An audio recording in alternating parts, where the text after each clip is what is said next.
AMH anti Müllerian hormone একটা blood test যেটাতে দেখা হয় ওভারিতে ডিমের সংখ্যা কেমন আছে। আজকাল প্রায় দেখা যায় সব মহিলা দেখা যায় এএমএইচ টেস্ট করছেন, তারা জানেন না কেন টেস্ট করছেন। যে কোনো টেস্ট করার আগে মাথায় রাখতে হবে সেই টেস্টটা করার পরে রিপোর্ট যদি অস্বাভাবিক আসে তাহলে আমি কি করব, কেন। ধরুন আপনাকে আমি বললাম আপনার শরীরে সব ঠিক আছে দেখার জন্য আপনি পা থেকে মাথা পর্যন্ত সিটি স্ক্যান এমআরআই সব করে নিলেন, সমস্যাটা কোথায়? ধরুন আপনি কোনো অসুবিধা ফিল করছেন না, আপনার মাথায় এমআরআইতে দেখা গেলে ছোট একটা সিস্ট আছে, অথচ সেটা কোনো সমস্যা করছে না, কিন্তু সেটা না জানলেও আপনার কোনো অসুবিধা হতো না, কিন্তু যে জেনে গেলেন একটা অ্যাংজাইটি তৈরি হলো, তার ফলে অপ্রয়োজনীয় ট্রিটমেন্ট অতিরিক্ত খরচ করছেন এবং ক্ষতিকারক ট্রিটমেন্টের দিকে আপনি এগিয়ে যাচ্ছেন। সেরকম এএমএইচ এর ক্ষেত্রেও সেরকম।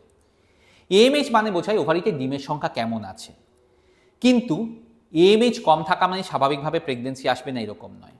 অপ্রয়োজনীয় এএমএইচ টেস্ট করার ক্ষতিটা কি? কারণ এএমএইচ কিন্তু কখনো বলতে পারে না আপনার প্রেগনেন্সি আসবে কি আসবে না।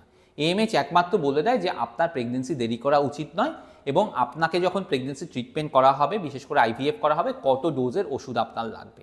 কাজে এএমএইচ এর ওপর কিন্তু চিকিৎসা কী ধরনের চিকিৎসা হবে সেটা নির্ভর করে না, এবং এএমএইচ দিয়ে কিন্তু আমরা বলতে পারি না প্রেগনেন্সি আসবে কি আসবে না। কাজে কখন এএমএইচ চেক করবেন? যদি দেখা যায় অন্তত 6 মাস থেকে 1 বছর চেষ্টা করার পরে প্রেগনেন্সি আসছে না, তখন এএমএইচ চেক করবেন।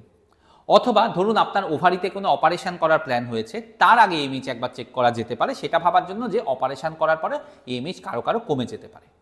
কিন্তু ধরুন আপনি জাস্ট প্রেগনেন্সি ট্রাই করবেন ভাবছেন, অথবা 1 মাস 2 মাস প্রেগনেন্সি ট্রাই করছেন, তখন দয়া করে এএমএইচ চেক করবেন না। কেন?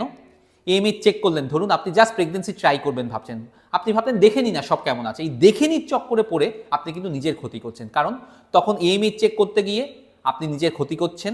এএমএইচ ধরুন কম এলো, হয়তো আপনি জানতেনও না যে টেস্টটা না করতেন কম এলো, আপনার নর্মালি প্রেগনেন্সিও এসে যেত, কিন্তু যেই জানলেন কম এলো আপনি অপ্রয়োজনীয় ট্রিটমেন্ট করলেন, অপ্রয়োজনীয় আইভিএফ এর দিকে এগোলেন এবং নিজের শুধুমাত্র অ্যাংজাইটিটা বাড়ালেন।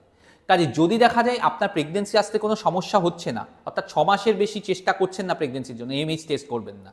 আপনি প্রেগনেন্সি প্ল্যান করবেন ভাবছেন, এখনও করছেন না, এএমএইচ টেস্ট করবেন না। আরেকটা ইম্পর্টেন্ট জিনিস, আগে আপনার মিসক্যারেজ হয়েছে কিন্তু প্রেগনেন্সি আসতে কোনো অসুবিধা হচ্ছে না এবং এখন প্রেগনেন্সি প্ল্যান করবেন ভাবছেন কিন্তু করছেন না, তাহলে দয়া করে কিন্তু এএমএইচ টেস্ট করবেন না। এএমএইচ এর সাথে কিন্তু মিসক্যারেজের কোনো সম্পর্ক নেই। কাজে আগে আপনার একবার মিসক্যারেজ হোক এএমএইচ টেস্ট করবেন না, আগে 5 বার মিসক্যারেজ হোক তাহলেও কিন্তু এএমএইচ টেস্ট করবেন না। একমাত্র এএমএইচ টেস্ট করবেন যদি 6 মাস থেকে 1 বছর চেষ্টা করার পরেও প্রেগনেন্সি না আসে তখন, নাহলে অযথা এএমএইচ টেস্ট করে কিন্তু আপনি আপনার ক্ষতি ডেকে আনবেন। কারণ আমরা অনেক পেশেন্টকে দেখেছি এএমএইচ টেস্ট করেছেন, কম এসছে, সেটার জন্য আইভিএফ করেছেন, আইভিএফ ফেল হয়েছে, তারপরে তারা নর্মালি কনসিভ করে গেছেন।